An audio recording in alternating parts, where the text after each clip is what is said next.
കാഹളം അധ്യായം 32. ഗോപിനാഥിന് സുബോധം വീണ്ടുകിട്ടിയ നിലയ്ക്ക് ഇനി പോലീസ് ഇവിടേക്ക് വരുന്നെങ്കിൽ അത് തന്നെ അറസ്റ്റ് ചെയ്യുവാനാണെന്ന കാര്യത്തിൽ ഋഷിക്ക് തെല്ലും ആശങ്കയുണ്ടായിരുന്നില്ല. അതുകൊണ്ട് തന്നെ അവൻ പിന്നിലെ വാതിൽ വഴി പുറത്തേക്ക് കുതിക്കുവാനാണ് ഭാവിച്ചത്. എന്നാൽ പെട്ടെന്ന് അങ്ങോട്ട് കടന്നു വന്ന പ്രേമചന്ദ്രൻ അവനെ തടഞ്ഞു. ദേ, പപ്പ പറയുന്നത് മോൻ അനുസരിക്കണം. നിന്നെ തേടിയാണ് പോലീസ് വരുന്നതെങ്കിൽ കുറ്റമൊക്കെ ഞാൻ ഏൽക്കുവാൻ പോവുകയാണ്. ആവശ്യമില്ലാതെ ഒറ്റ അക്ഷരം പോലും നീ ഉരിയാടിക്കൂടാ. മാത്രമല്ല, നീ ഇപ്പോൾ പുറത്തേക്ക് പോയാൽ അത് ഏറെ സംശയങ്ങൾക്ക് ഇട നൽകുകയേ ഉള്ളുതാനും. അതുകൊണ്ട് നീ ഇവിടെ തന്നെ ഇരുന്നാൽ മതി. ആവശ്യമെന്ന് കണ്ടാൽ ഞാൻ വിളിക്കാം പപ്പ. അവൻ അമ്പരപ്പോടെ അയാളെ നോക്കി. ഞാൻ ചെയ്ത തെറ്റിന് പപ്പ ശിക്ഷ അനുഭവിക്കുകയോ? അത് വേണ്ട. എല്ലാം ഏറ്റുപറഞ്ഞ് ഞാൻ പോലീസിന് പിടികൊടുത്തോളാം. മോനെ, വല്ലാത്തൊരു താക്കീതുണ്ടായിരുന്നു ആ ശബ്ദത്തിൽ. പിന്നെ ഒന്നും പറയാതെ അയാൾ വെട്ടിത്തിരിഞ്ഞ് പുറത്തേക്ക് പോവുകയും ചെയ്തു. അപ്പോഴേക്കും മുറ്റത്ത് വന്ന് ബ്രേക്കിട്ട് കഴിഞ്ഞിരുന്നു പോലീസ് ജീപ്പ്. നിത്യമോൾ മമ്മിയുടെ കയ്യിൽ പിടിമുറുക്കി. കുട്ടി വല്ലാതെ വിറയ്ക്കുന്നുണ്ടെന്ന് അമൃത അറിഞ്ഞു. ജീപ്പിൽ നിന്ന് CI അനിരുദ്ധൻ ഇറങ്ങി. 2 പോലീസുകാരും. അയാൾ ജീപ്പിൽ ചാരി തന്നെ നിന്നതേയുള്ളൂ. പോലീസുകാരിൽ ഒരാൾ വീടിന്റെ വാതിൽക്കലെത്തി. ആരാ പ്രേമചന്ദ്രൻ? ഞാനാണ്. അയാൾ മുറ്റത്തേക്ക് ഇറങ്ങിച്ചെന്നു. സാറ് വിളിക്കുന്നു. ഒട്ടും പതർച്ച ഭാവിക്കാതെ പ്രേമചന്ദ്രൻ സർക്കിൾ ഇൻസ്പെക്ടറുടെ മുന്നിലെത്തി ഭവ്യതയോടെ നിന്നു. അയാളുടെ മുഖത്തേക്ക് അല്പസമയം നോക്കി നിന്നതിന് ശേഷമാണ് അനിരുദ്ധൻ പറഞ്ഞത്. ഈ വഴി പോയപ്പോൾ ഇങ്ങോട്ടൊന്ന് കയറിയെന്നേ ഉള്ളൂ ഞാൻ. പിന്നെ ഒരു കാര്യം ഓർമ്മിപ്പിച്ചേക്കാമെന്ന് കരുതി. അടുത്തയാഴ്ചയാണ് നിങ്ങൾ തന്ന കേസിന്റെ അടിസ്ഥാനത്തിൽ വാവച്ചനും ഗോപിനാഥും ഹരിലാലും കോടതിയിൽ ഹാജരാകേണ്ടത്. ഞാൻ കസ്റ്റഡിയിലെടുത്ത അവർ മുൻകൂർ ജാമ്യം കൊണ്ടാണ് അന്ന് രക്ഷപ്പെട്ടത്. ഇപ്പോൾ അവരെ അകത്താക്കണമെന്നത് എൻ്റെ ഒരു വാശി കൂടിയാണെന്ന് കരുതിക്കോ. എന്ത് പ്രലോഭനങ്ങൾ ഉണ്ടായാലും കോടതിയിൽ നിങ്ങൾ മൊഴിമാറ്റി പറയരുത്. പ്രേമചന്ദ്രന് ശ്വാസം നേരെ വീണു. ഇല്ല സാർ, ഉറച്ച ശബ്ദത്തിൽ അയാൾ അറിയിച്ചു. അവന്മാർക്ക് തക്ക ശിക്ഷ കിട്ടുന്നതുവരെ നിയമയുദ്ധവുമായി മുന്നോട്ടു പോകും ഞാൻ. അതുകൊണ്ടും രക്ഷയില്ലെന്ന് വന്നാൽ താൻ എന്തോ അബദ്ധം പറയാൻ തുടങ്ങുകയായിരുന്നു എന്നതുപോലെ അയാൾ പെട്ടെന്ന് നിർത്തി. അനിരുദ്ധൻ അമർത്തിയൊന്ന് മൂളി. പിന്നെ ജീപ്പിൽ കയറി പോലീസുകാരും. ജീപ്പ് തിരിച്ചു പോയപ്പോൾ അമൃതയും വിനയും ദീർഘമായി ഒന്ന് നിശ്വസിച്ചു. അകത്തെ മുറിയുടെ വാതിലിൽ മറഞ്ഞു നിന്ന് രംഗം വീക്ഷിക്കുകയായിരുന്ന ഋഷിയുടെ മുഖത്തും ആശ്വാസത്തിന്റെ രേഖകൾ പ്രത്യക്ഷമായി. എന്തിനാ അവര് വന്നത്? പ്രേമചന്ദ്രൻ തിരിച്ചു വന്നതോടെ അമൃത തിരക്കി. ഋഷിയും പുറത്തേക്കിറങ്ങി വന്നു. പ്രേമചന്ദ്രൻ കാര്യം പറഞ്ഞു. മനുഷ്യപ്പറ്റുള്ള ഒരാളാ ഈ സർക്കിൾ, അമൃത മന്ത്രിച്ചു. ഞാനാകെ പേടിച്ചുപോയി. നിത്യമോളുടെ ശബ്ദത്തിന് പോലും അപ്പോഴും വിറയലുണ്ടായിരുന്നു. ഋഷി ഒന്നും മിണ്ടാതെ തിരികെ മുറിയിലേക്ക് കയറി. എന്തൊക്കെയോ ചിന്തിച്ചുകൊണ്ട് അസ്വസ്ഥനായി മുറിയിൽ അങ്ങിങ്ങ് നടക്കുവാൻ തുടങ്ങി. ഈശ്വര, ആ ഗോപിനാഥിന് നടന്നതൊന്നും ഓർമ്മ കാണല്ലേ, അമൃത മനമുരുകി പ്രാർത്ഥിച്ചു. ആ നേരത്ത് ആശുപത്രിയിൽ ഗോപിനാഥിന്റെ അരികിൽ SI രമേശ് ചന്ദ്രൻ ഉണ്ടായിരുന്നു. അവന് ബോധം വീണ്ടുകിട്ടി എന്നറിഞ്ഞ് വന്നിരിക്കുകയാണയാൾ. എന്നാൽ അയാളുടെ ചോദ്യങ്ങൾക്കൊന്നും പെട്ടെന്ന് ഉത്തരം നൽകുവാൻ അവൻ തയ്യാറായില്ല. ഒരു കാര്യം ചെയ്യാൻ ഗോപിനാഥേ, ഞാൻ പിന്നീട് വരാം. അപ്പോഴേക്കും എല്ലാം ഒന്ന് ഓർത്തു വയ്ക്ക് എന്ന് പറഞ്ഞിട്ട് അയാൾ തൽക്കാലം മടങ്ങി. മുകളിൽ വേഗത കുറഞ്ഞ് കറങ്ങിക്കൊണ്ടിരിക്കുന്ന ഫാനിലേക്ക് നോക്കിക്കിടന്നപ്പോൾ ഗോപിനാഥിനും ആ ആഗ്രഹം തന്നെയായിരുന്നു ഉണ്ടായിരുന്നത്. എല്ലാം ശരിക്കെന്ന് ഓർക്കുക. കുറച്ചു നേരമായി എല്ലാവരും ചോദ്യങ്ങൾ കൊണ്ട് തന്നെ വീർപ്പ് മുട്ടിക്കുകയായിരുന്നു.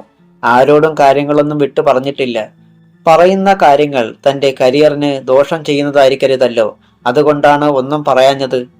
ഹരിലാലും വാവച്ചനും SI പോയ ഉടനെ കയറി വന്നു. കഴിഞ്ഞ ദിവസങ്ങളിലൊക്കെ ഞങ്ങൾക്കുണ്ടായ ടെൻഷൻ എത്രയായിരുന്നെന്ന് പറഞ്ഞാൽ നിനക്ക് മനസ്സിലാകുമോടാ കഴിവറുടെ മോനെ. ഏതായാലും നീ കണ്ണു തുറന്നല്ലോ. സന്തോഷത്തോടെ പറഞ്ഞുകൊണ്ട് വാവച്ചൻ അവന്റെ അരികിൽ കിടക്കയിലിരുന്നു. പറയടാ, പോലീസിനോടല്ല ഞങ്ങളോടാണ് നീ സത്യം പറയേണ്ടത്. ഏതെങ്കിലും വീട്ടിൽ ചെറ്റപ്പൊക്കാൻ കേറിയോ നീ? ഹരിലാൽ തിരക്കി. പോടാ, അങ്ങനെയൊന്നുമല്ലായിരുന്നു സംഭവം. എന്തായാലും ഞാൻ വാതിലങ്ങടച്ചേക്കാം. ഹരിലാൽ ചെന്ന് വാതിലടയ്ക്കാൻ നേരം ഗോപിനാഥിന്റെ അച്ഛൻ ഗംഗാധരനും അമ്മ കൗസല്യയും അകത്തേക്ക് വരാൻ ഭാവിക്കുകയായിരുന്നു. ഇപ്പഴിനി കുറച്ചു നേരത്തേക്ക് ആർക്കും അകത്തേക്ക് പ്രവേശനമില്ല എന്നും പറഞ്ഞ് അവൻ വാതിലടച്ചിട്ട് മടങ്ങി വന്ന് കിടക്കയിലിരുന്നു. ഇനി പറഞ്ഞോടാ നീ. നമ്മൾ 3 പേരും കൂടി ക്ലബിൽ ഉഷയുടെ കാര്യം പറഞ്ഞിരുന്നിട്ടല്ലേ പിരിഞ്ഞത്? അതെ. മടങ്ങും വഴി ഒരു പെഗടിക്കണമെന്ന് തോന്നി. നമ്മുടെ ഇച്ചയുടെ ഷാപ്പിൽ കയറി. ബിവറേജസ് കോർപ്പറേഷനിൽ നിന്ന് വാങ്ങിക്കൊണ്ട് വെച്ചിരുന്ന സാധനം ഉണ്ടായിരുന്നു. ഒരു ചലച്ചിത്രത്തിൽ എന്ന പോലെ ആ രാത്രിയിലത്തെ സംഭവം അവന്റെ മനസ്സിൽ തെളിയുകയായിരുന്നു. നാട്ടുകാരുടെയെല്ലാം ഇച്ചയിയാണ് ലളിത. ഒരു ഭർത്താവ് ഉണ്ടായിരുന്നു എന്ന് പറയപ്പെടുന്നു. പക്ഷേ ആ നാട്ടുകാരും അയാളെ കണ്ടിട്ടില്ല. എന്തായാലും ആ വകയിൽ മക്കളുമില്ല ഇച്ചയിക്ക്. വയസ്സ് 45 കഴിഞ്ഞെങ്കിലും ഇപ്പോഴും 35 കൂടുതൽ പറയില്ല. നേരത്തെ മറ്റൊരു ഷാപ്പിൽ കറിക്കച്ചവടമായിരുന്നെങ്കിലും പുതിയ ഷാപ്പ് നയം വന്നപ്പോൾ ലളിത സ്വന്തമായി ഒരു ഷാപ്പങ്ങ് പിടിച്ചു. കള്ളും കറിയും എല്ലാം വിൽക്കുന്നത് ഇച്ചയി ഒരുത്തിയാണ്. പാത്രങ്ങൾ കഴുകാനും മറ്റുമായി തമിഴ്നാട്ടുകാരൻ ഒരു ചെക്കനെ നിർത്തിയിട്ടുണ്ട്.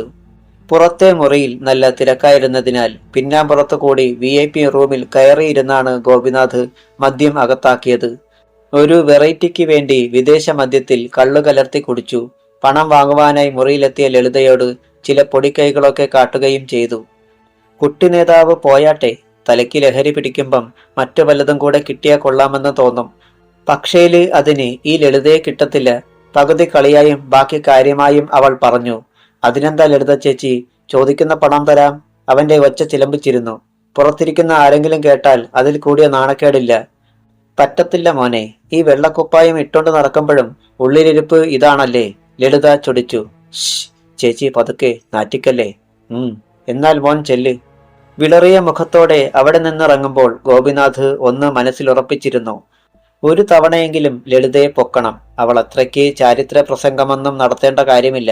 തന്റെ അച്ഛൻ ഉൾപ്പെടെ പലരും അവളുടെ പറ്റുവരവുകാരായിരുന്നെന്ന് തനിക്കറിയാം. അവളോടുള്ള ദേഷ്യം മുഴുവൻ തീർത്തത് ബൈക്കിന്റെ ആക്സിലേറ്ററിനോടായിരുന്നു. നിലം തൊടാതെ കുതിച്ചു പായുകയാണ് ബൈക്ക്. വീടിനടുത്തെത്താറായി. എന്നിട്ടും അവൻ വേഗത കുറച്ചില്ല. ഗേറ്റ് തുറന്നിട്ടിരിക്കുകയായിരുന്നു. റോഡിൽ നിന്നും മുറ്റത്തേക്കുള്ള ചെറിയ കയറ്റം ചെന്ന വേഗതയിൽ തന്നെ തിരിഞ്ഞു കയറവേ ഇരുളിൽ നിന്ന് ഒരു കമ്പ് നീണ്ടുവരുന്നത് കണ്ടു. ബ്രേക്ക് ചവിട്ടാനുള്ള നേരം കിട്ടിയില്ല. പിൻചക്രത്തിന്റെ കമ്പികൾക്കിടയിൽ കമ്പ് കുരുങ്ങി. ബൈക്കും അവനും ഉൾപ്പെടെ മുകളിലേക്ക് ഉയർന്നു വീണു.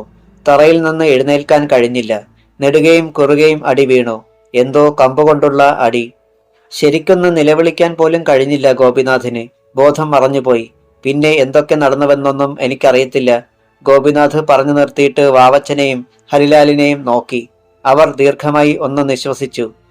ആരാണ് ആക്രമിച്ചതെന്ന് നീ കണ്ടതേയില്ലേ? ഹരിലാൽ നെറ്റി ചുളിച്ചു. എങ്ങനെ കാണാനാ? തെറിച്ചു വീണയുടനെ ബൈക്ക് ഓഫായി. പിന്നെ മുടിഞ്ഞ ഇരുട്ടും. എന്തായാലും ഒരു കാര്യം ഉറപ്പാ, അവർ 10-15 പേരെങ്കിലും ഉണ്ടായിരുന്നു. ഒരു സംഘം ആളുകൾ ചേർന്നാണ് തന്നെ കീഴടക്കിയത് എന്ന് മറ്റുള്ളവർ കരുതിക്കോട്ടെ എന്ന് വിചാരിച്ചാണ് അവൻ അങ്ങനെ പറഞ്ഞത്. തല്ലുന്നതിനിടയിൽ അവർ എന്തെങ്കിലും നിന്നോട് പറഞ്ഞോ? വാവച്ചൻ തിരക്കി. ഇല്ല, അതല്ലേ ഏറെ രസം. പറഞ്ഞാൽ ഒരു പക്ഷേ ഞാൻ ആളിനെ തിരിച്ചറിഞ്ഞാലോ എന്ന് കരുതിയാവും അവർ മിണ്ടാഞ്ഞത്. അത് ശരിയാണെന്ന് മറ്റുള്ളവർക്കും തോന്നി.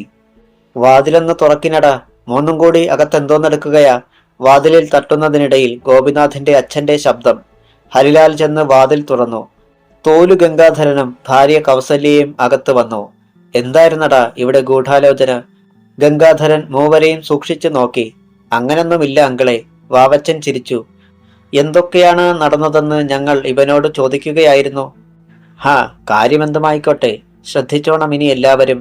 ശത്രുക്കൾ ആരെന്നറിയാത്ത സ്ഥിതിക്ക് ആരെയാ എപ്പോഴാ അവർ പിടികൂടുന്നതെന്ന് അറിയില്ലല്ലോ. അവർ തലകുലുക്കി. ദിവസങ്ങൾ 2-3 കടന്നുപോയി. DYSP ആന്ത്രാക്സ് ലേഖയും ആശുപത്രിയിൽ ഗോപിനാഥിനെ സന്ദർശിച്ച് വിവരങ്ങൾ അറിഞ്ഞുപോയി. പോലീസ് ഊർജിതമായി തിരച്ചിൽ നടത്തുന്നുണ്ടെങ്കിലും അവനെ ആക്രമിച്ചത് ആരാണെന്ന് യാതൊരു സൂചനയും കിട്ടിയില്ല. അങ്ങനെയിരിക്കെ ഒരു ദിവസം പ്രേമചന്ദ്രനും അമൃതയും കൂടി സംസാരിച്ചു കൊണ്ടിരിക്കുമ്പോഴാണ് അമൃത ചോദിച്ചത്. അല്ല പ്രേമേട്ട, നമ്മുടെ മക്കളെ ഇങ്ങനെ വീട്ടിൽ തന്നെ ഇരുത്തിയാൽ മതിയോ? എന്താ നീ ഉദ്ദേശിക്കുന്നത്? അയാൾ ഭാര്യയുടെ മുഖത്തേക്ക് കണ്ണുകൾ നട്ടു. അവര് പഠിത്തം തുടരണം എന്നാണെന്റെ അഭിപ്രായം. പ്രേമചന്ദ്രൻ ചിന്തിച്ചിരുന്നു. അവര് പോകുമോ? അല്പം കഴിഞ്ഞ് അയാൾ തിരക്കി. പിന്നെ പോകാതെ. അപ്പോൾ തന്നെ അവർ മക്കളെ വിളിച്ച് കാര്യം അവതരിപ്പിച്ചപ്പോൾ തന്നെ വിനയ പറഞ്ഞു, ഞാൻ പോകില്ല. മറ്റുള്ളവരുടെ ചോദ്യങ്ങളെ നേരിടാൻ എനിക്ക് വയ്യ. എല്ലാവർക്കും നിർബന്ധമാണെങ്കിൽ ഞാൻ പോകാം. പക്ഷേ മടങ്ങി വരുന്നത് ചിലപ്പോൾ ഒരു കൊലപാതകയായിട്ടായിരിക്കും. അതായിരുന്നു ഋഷിയുടെ മറുപടി. മോനെ, അറിയാതെ അമൃതയുടെ ശബ്ദമുയർന്നു. അതേ മമ്മി, ആളുകള് ഓരോന്ന് ചോദിക്കും. എനിക്കത് സഹിക്കാൻ പറ്റില്ല. ഞാൻ എന്തെങ്കിലും കടുങ്കൈ ചെയ്തു പോകും. ആരുടെയും മറുപടിക്ക് കാത്തു നിൽക്കാതെ അവൻ വെട്ടിത്തിരിഞ്ഞ് നടന്നുപോയി. പ്രേമചന്ദ്രനും അമൃതയും നിത്യയെ നോക്കി. ഏട്ടനും ചേച്ചിയും പറഞ്ഞത് തന്നെയാണോ കൊച്ചുമോടെയും അഭിപ്രായം? നിത്യയുടെ മനസ്സിൽ കൂട്ടുകാരികളുടെ മുഖം തെളിഞ്ഞു. പാറുവും ശ്യാമയും സുൽഫിയുമെല്ലാം. സ്കൂളിലെ രസകരങ്ങളായ ദിനങ്ങൾ തെളിഞ്ഞു. ഒരു ചിത്രശലഭത്തെ പോലെ കൂട്ടുകാരോടൊപ്പം സ്കൂളിൽ കഴിഞ്ഞ ദിനങ്ങൾ. അറിയാതെ അവളുടെ കണ്ണുകൾ നിറഞ്ഞു തുളുമ്പി. പ്രേമചന്ദ്രനും അമൃതയും വല്ലാതെയായി. എന്താ മോള് പോന്നില്ലേ? പോന്നില്ലെങ്കിൽ പോകണ്ട, അതിന് കരയുന്നതെന്തിനാ? അമൃത മകളെ ആശ്വസിപ്പിച്ചു. എനിക്ക് സ്കൂളിൽ പോണം, ഏങ്ങലടിക്കുന്നതിനിടയിൽ കുട്ടി പറഞ്ഞു. അതിനെന്താ, വിടാമല്ലോ. അന്ന് തന്നെ പ്രേമചന്ദ്രൻ ടൗണിൽ പോയി മോൾക്ക് സ്കൂൾ ബാഗും കുടയും നോട്ട്ബുക്കുകളും മറ്റു അത്യാവശ്യ സാധനങ്ങളും വാങ്ങി.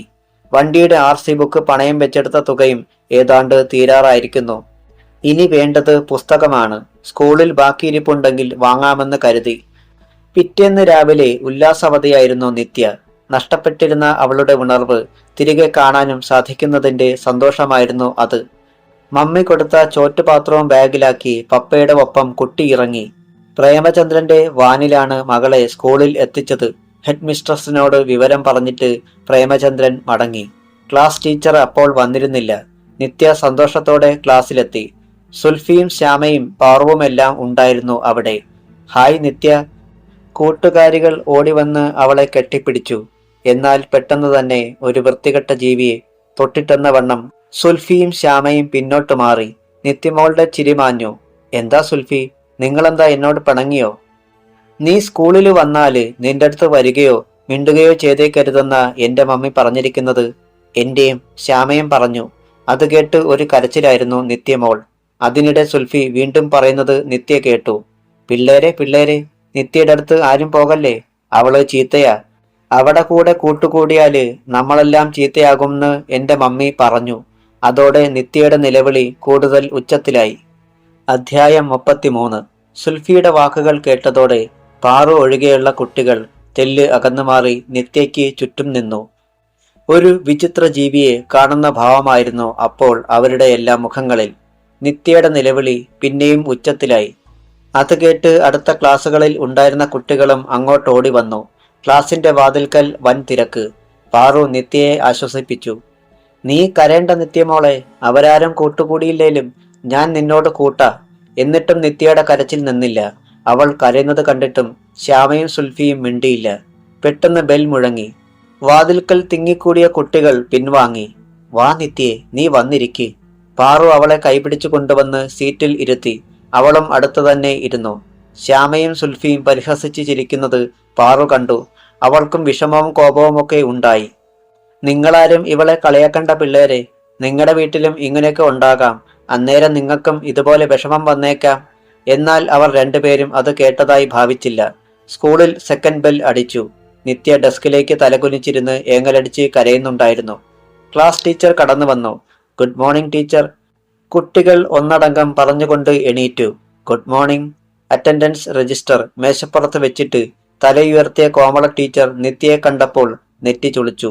സിറ്റ് ഡൗൺ മറ്റു കുട്ടികളോട് പറഞ്ഞിട്ട് ടീച്ചർ നിത്യയെ നോക്കി.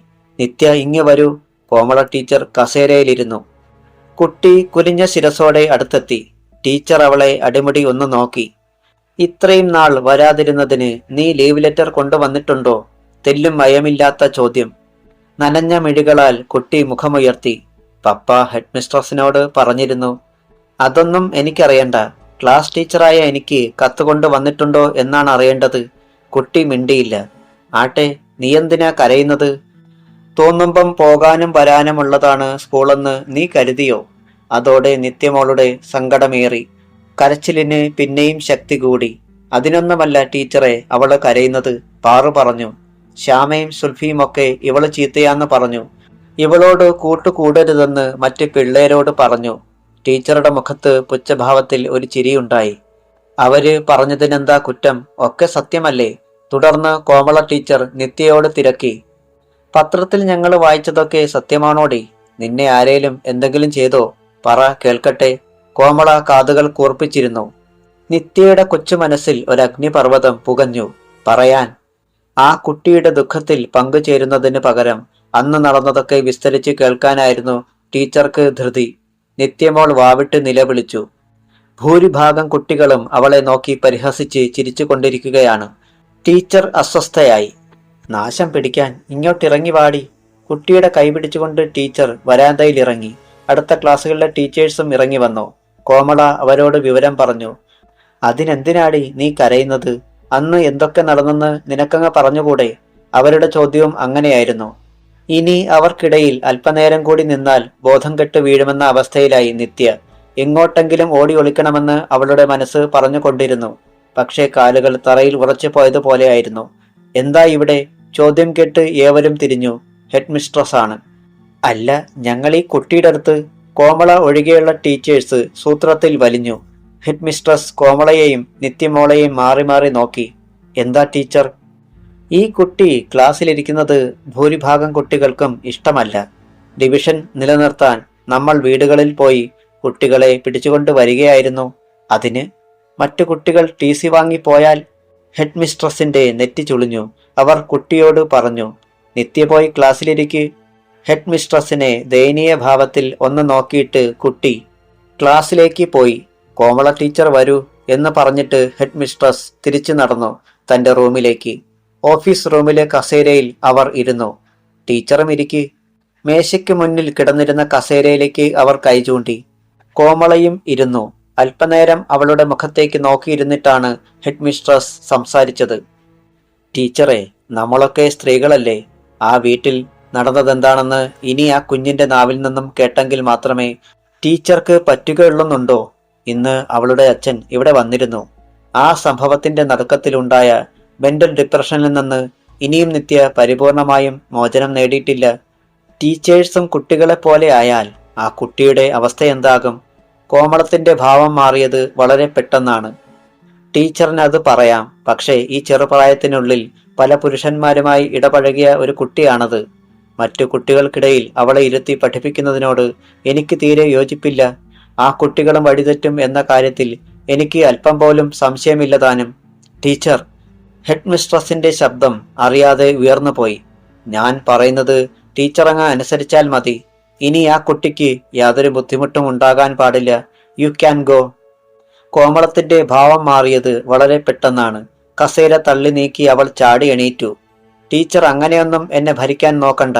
സീനിയോറിറ്റി ഉള്ളത് കൊണ്ട് മാത്രമാ ടീച്ചർ ഇപ്പം ഈ കസേരയിൽ ഇരിക്കുന്നത്, അല്ലാതെ കഴിവ് കൊണ്ടൊന്നുമല്ലല്ലോ. രൂപ 5 ലക്ഷം മാനേജർക്ക് കൊടുത്തിട്ടാ ഞാനിവിടെ കയറിയത്. എന്നെ പേടിപ്പിക്കല്ലേ. ഹെഡ് മിസ്ട്രസിന്റെ മുഖത്തും കോപം ഇരമ്പിയെങ്കിലും അവർ അത് കടിച്ചമർത്തി. ടീച്ചർ, ഇതൊരു സരസ്വതി സ്ഥാപനമായതുകൊണ്ട് ഇതിന് ഞാൻ മറുപടി പറയുന്നില്ല. കുട്ടികളെ നേരായ വഴിക്ക് നയിക്കണമെങ്കിൽ ഡിഗ്രി മാത്രം പോരാ, അതിനുള്ള മനസ്സും ക്ഷമയും ഉണ്ടായിരിക്കണം. ടീച്ചറിനെ പോകാം. ഇനി എന്ത് വേണമെന്ന് എനിക്കറിയാം. ഹെഡ് മിസ്ട്രസ് പുറത്തേക്ക് കൈചൂണ്ടി. ടീച്ചർ എന്ത് ചെയ്യാനാ? ചിലപ്പോൾ ഒരു മെമ്മോ തരുമായിരിക്കും. അതിന് തരേണ്ട മറുപടി എന്താണെന്നൊക്കെ എനിക്കറിയാം. കോമള ചാടിത്തുള്ളി പുറത്തേക്ക് പോയി. വാതിൽക്കലെത്തിയിട്ട് തിരിഞ്ഞു നിന്ന് ഇത്രയും കൂടി പറഞ്ഞു, ഏതായാലും എന്റെ ക്ലാസ്സിൽ ആ കുട്ടിയെ ഇരുത്താൻ പറ്റില്ല. വേണമെങ്കിൽ ഡിവിഷൻ മാറ്റി വേറെ ഏതെങ്കിലും ക്ലാസ്സിലാക്കിക്കൊള്ളണം. ഹെഡ് മിസ്ട്രസിന്റെ മറുപടി എന്തെന്ന് കേൾക്കാൻ നിൽക്കാതെ കോമള ക്ലാസ്സിലെത്തി. അപ്പോൾ നിത്യയുടെ ഇരിപ്പിടം ശൂന്യമായി കിടക്കുന്നത് കണ്ടു. നിത്യ എവിടെ? പോയി. പാറു ഒഴികെയുള്ളവർ ഒന്നിച്ചാണ് പറഞ്ഞത്. ഗുഡ്. കോമള പുഞ്ചിരിച്ചു. സ്ഥലത്തെ ഒരു പ്രമാണിയുടെ ഭാര്യയായിരുന്നു കോമള. ഭർത്താവിന് ബ്ലേഡ് കമ്പനിയാണ്. 5 ലക്ഷം കൊടുത്ത് ജോലി വാങ്ങിക്കേണ്ടെന്നും പലിശ കണക്കാക്കുമ്പോൾ നഷ്ടമാണെന്നും ഭർത്താവ് ആകുന്നത്ര പറഞ്ഞതാണെങ്കിലും അവളുടെ നിർബന്ധത്തിന് വഴങ്ങിയാണ് ഈ ജോലി വാങ്ങിയത്. പണത്തിന്റെ അഹങ്കാരം എന്നുമുണ്ട് കോമളയ്ക്ക്. പിന്നെന്താ? കല്യാണം കഴിഞ്ഞിട്ട് 10 വർഷം കഴിഞ്ഞെങ്കിലും ഒരു കുഞ്ഞിക്കാല് കാണാനുള്ള ഭാഗ്യം ഉണ്ടായിരുന്നില്ല അവൾക്ക്. അതുകൊണ്ട് തന്നെ മറ്റുള്ളവരുടെ കുട്ടികളോട് എന്നും ഉള്ളിൽ ഒരുതരം പകയായിരുന്നു കോമളത്തിന്. നിത്യ നേരെ വീട്ടിലേക്ക് തന്നെയായിരിക്കും പോയിരിക്കുന്നതെന്ന് അവൾക്ക് തോന്നി. അല്ലാതെ എങ്ങോട്ട് പോകാനാ? ഏതായാലും നിത്യമോൾ സ്കൂളിൽ പോയി തുടങ്ങിയതിന്റെ ആശ്വാസത്തിലായിരുന്നു പ്രേമചന്ദ്രനും അമൃതയും മറ്റും. ഞാൻ വിചാരിച്ചത് പ്രേമേട്ടൻ മടങ്ങി പോരുമ്പോൾ അവളും ഇങ്ങ് പോരുമെന്ന. സ്കൂളിൽ നിന്ന് മടങ്ങി വരുന്ന വഴിക്ക് പ്രേമചന്ദ്രൻ വാങ്ങിക്കൊണ്ടുവന്ന പച്ചക്കറി നുറുക്കുന്നതിനിടയിൽ അമൃത പറഞ്ഞു, കൂട്ടുകാരെയൊക്കെ കാണുമ്പോൾ അവൾക്ക് സന്തോഷമാകുമെന്ന് എനിക്ക് നേരത്തെ അറിയാമായിരുന്നു. പ്രേമചന്ദ്രൻ നുറുക്കി വെച്ചിരുന്ന ക്യാരറ്റിന്റെ ഒരു കഷണം എടുത്ത് വായിലിട്ടു. അടുപ്പിന്റെ അരികിലായിരുന്നു വിനയ. ഋഷിയാകട്ടെ കപ്പയുടെ കട കിളച്ചിട്ട് അങ്ങോട്ട് വന്നിരുന്നതേയുള്ളായിരുന്നു. ഇപ്പോൾ കൃഷിക്കാര്യത്തിലായിരുന്നു അവന് ഏറെ ശ്രദ്ധ. പെട്ടെന്നാണ് മുറ്റത്തു നിന്ന് ഒരു നിലവിളി കേട്ടത്. മമ്മി! നിത്യമോളുടെ ശബ്ദം. എല്ലാവരും ഒന്നിച്ചാണ് അങ്ങോട്ട് നോക്കിയത്. സ്കൂൾ ബാഗും തൂക്കി നിന്ന് നിലവിളിക്കുകയാണ് അവൾ. കറിക്കത്തി താഴെയിട്ടിട്ട് അമൃത ഓടിച്ചെന്ന് മകളെ വാരിയെടുത്തു. പൊന്നുമോളെ, എന്തു പറ്റിയടി? ഞാൻ പോണില്ല, സ്കൂളിൽ പോണില്ല. അവൾ ബാഗ് താഴെയിട്ടു. എന്താ മോളെ കാര്യം? നിന്നോടാരെങ്കിലും വഴക്കിട്ടോ? പ്രേമചന്ദ്രൻ മകളുടെ മുടിയിൽ തടവി. കുട്ടി ഏങ്ങലടിച്ച് കരയുകയാണ്. അമൃത അവിടെ ഇരുന്നിട്ട് മകളെ മടിയിലിരുത്തി. അവളുടെ കരച്ചിലടങ്ങുവാൻ കുറച്ചു സമയം വേണ്ടി വന്നു. പിന്നീട് സാവധാനം ഓരോന്ന് ചോദിച്ചപ്പോൾ കുട്ടി എല്ലാം പറഞ്ഞു. പ്രേമചന്ദ്രനും അമൃതയും തളർന്നുപോയി. ഇങ്ങനെയുള്ള ടീച്ചർമാരുണ്ടോ? എന്നാൽ എല്ലാം കെട്ട ഋഷി പല്ലുകൾ ഞെരിക്കുകയായിരുന്നു. അപ്പോൾ അമൃത പ്രേമചന്ദ്രനോട് പറയുന്നത് കേട്ടു. ഇതങ്ങനെ വിട്ടാൽ പറ്റില്ല പ്രേമേട്ട. ആ ടീച്ചറെ എനിക്കൊന്ന് കാണണം. അവളും ഒരു സ്ത്രീയല്ലേ. ആ മുഖത്ത് നോക്കി എനിക്ക് 4 വർത്തമാനം പറയണം. അമൃതയുടെ അപ്പോഴത്തെ ആ മുഖഭാവം പ്രേമചന്ദ്രനും മക്കളും ആദ്യം കാണുന്നതായിരുന്നു. കോമള ടീച്ചറെ മുന്നിൽ കിട്ടിയാൽ മമ്മി എന്തും ചെയ്യുമെന്ന് വിനയയ്ക്ക് തോന്നി. മകളെ താഴെ ഇരുത്തിയിട്ട് അമൃത എണീറ്റതുമാണ്. പക്ഷേ പ്രേമചന്ദ്രൻ തടഞ്ഞു. വേണ്ട അമൃതേ, ഇനിയിപ്പോൾ ഏതായാലും കൊച്ചുമോളെ ആ സ്കൂളിൽ വിടുന്നില്ല. അതുകൊണ്ട് തന്നെ ഇനി അവിടുത്തെ ടീച്ചേഴ്സിനോട് യാതൊന്നും ചോദിക്കാനും പോകണ്ട. അമൃത ഒന്നടങ്ങിയെങ്കിലും ഋഷിക്ക് അതിനുള്ള മനസ്സില്ലായിരുന്നു. കൊച്ചുകുട്ടിയോട് ഇങ്ങനെയൊക്കെ സംസാരിച്ച ടീച്ചറോട് അതേ നാണയത്തിൽ തിരിച്ചു സംസാരിക്കണമെന്ന് അവൻ തീരുമാനിച്ചു. 4 മണി ബെൽ മുഴങ്ങി. കുട്ടികൾ ക്ലാസുകളിൽ നിന്ന് ബാഗുകളുമായി പുറത്തേക്ക് ഓടി. ഗേറ്റിലൂടെ അവർ പുറത്തേക്ക് വരുമ്പോഴാണ് കോമള കൈനറ്റിക് ഹോണ്ടയോടിച്ച് പുറത്തേക്ക് വന്നത്. ഹോൺ കേട്ടപ്പോൾ കുട്ടികൾ വഴിയൊഴിഞ്ഞു. പക്ഷേ കോമള ടീച്ചർ പെട്ടെന്ന് ബ്രേക്ക് അമർത്തി. കാരണം വഴി തടഞ്ഞ് കൈകൾ ഇരുവശത്തേക്കും വിടർത്തി പിടിച്ച് ഒരാൾ അവിടെ നിന്നിരുന്നു. ഋഷി. സ്കൂട്ടർ നിർത്തി കോമള തറയിൽ കാൽകുത്തി. പിന്നെ ഋഷിയെ തുറച്ചു നോക്കി. അവൻ ആരാണെന്നറിഞ്ഞതോടെ അവളിൽ ചെറിയ പരിഭ്രമം ഉണ്ടായി. തൽക്കാല രക്ഷയ്ക്കായി അവൾ ചുറ്റും നോക്കി. എല്ലാം കുട്ടികളാണ്. സ്കൂൾ ഗേറ്റിന് മുന്നിൽ ഒരു ബസ് സ്റ്റോപ്പ് ഉണ്ട്. അവിടെയും നിറയെ കുട്ടികൾ. തങ്ങളുടെ ടീച്ചറെ ഒരാൾ തടഞ്ഞത് കണ്ടപ്പോൾ കുട്ടികൾ ചുറ്റും കൂടി. കോമള സ്കൂട്ടർ റേസ് ചെയ്തു. ഏയ്, മുന്നിന്ന് മാറടാ. മാറാം. അവൻ മുന്നോട്ട് വന്നു. അതിനു മുമ്പ് എനിക്ക് ചില കാര്യങ്ങൾ പറയാനുണ്ട് മച്ചി കോമള ടീച്ചറെ. പറഞ്ഞുകൊണ്ട് അവൻ സ്കൂട്ടറിന്റെ കീ തിരിച്ചു. എടാ, എന്റെ കീങ് തരാൻ. കോമള ഒച്ചയുയർത്തി. മറ്റ് ടീച്ചേഴ്സും ഗേറ്റിലേക്ക് വരുന്നുണ്ടായിരുന്നു. അവിടുത്തെ തിരക്ക് കണ്ടപ്പോൾ അവരുടെ കാലുകൾക്ക് വേഗതയേറി. റോഡിലും വെയിറ്റിംഗ് ഷെഡിനരികിലും നിന്നവരും അങ്ങോട്ട് ശ്രദ്ധിച്ചു. കോമള വിയർക്കാൻ തുടങ്ങി. ഋഷി കുട്ടികളെ നോക്കി. നിങ്ങളുടെ കോമള ടീച്ചറിനെ കുറിച്ച് നിങ്ങൾക്കറിയാത്ത ചില കാര്യങ്ങൾ ഞാൻ പറഞ്ഞു തരാം. ശ്രദ്ധിച്ച് കേട്ടോണം. കുട്ടികൾ പെട്ടെന്ന് നിശബ്ദരായി. എന്താ ടീച്ചറെ, എനിക്ക് തുടങ്ങാമല്ലോ? ഋഷി അവരെ നോക്കി. അവളുടെ തൊണ്ടയിലെ ജലം വറ്റി വരണ്ടു. ബാക്കി ഭാഗം നാളെ.